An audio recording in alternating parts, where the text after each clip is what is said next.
How are things looking where you are?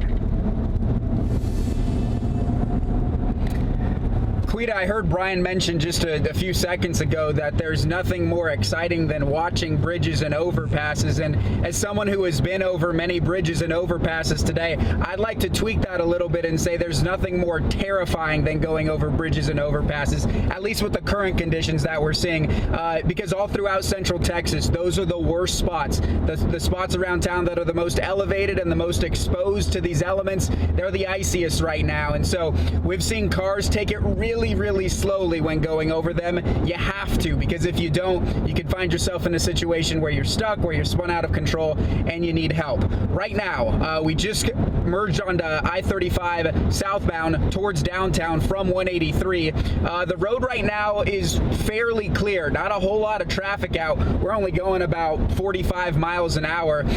So honestly, it's not that different than the speed you'd normally be going on I-35 during this time of the day, just because of all the traffic that we normally see here. I'm going to give you a look at what the roads look like right now as we switch to our other camera.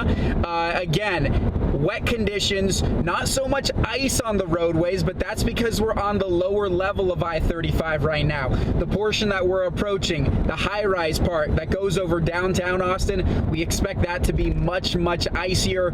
Earlier today, we saw a semi-truck. It hadn't spun out of control, but it had to stop, and it looked like it was getting assistance by tow trucks. So definitely a situation where you just want to be as careful as possible. If you do come out on the roadways today, take it slow, make sure you're not following anyone else too closely, and if you have the option to stay inside, as we've been hammering home all day, please do that. A point that Hunter brought up just a few seconds ago, how these temperatures continue to drop.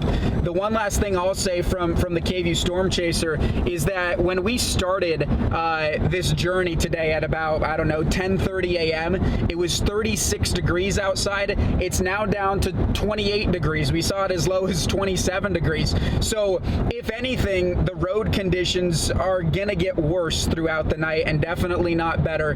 Any moisture that's on the ground will certainly freeze, and as we know, that makes for dangerous driving conditions. It definitely does. All right, Jake, stay warm and safe out there, please.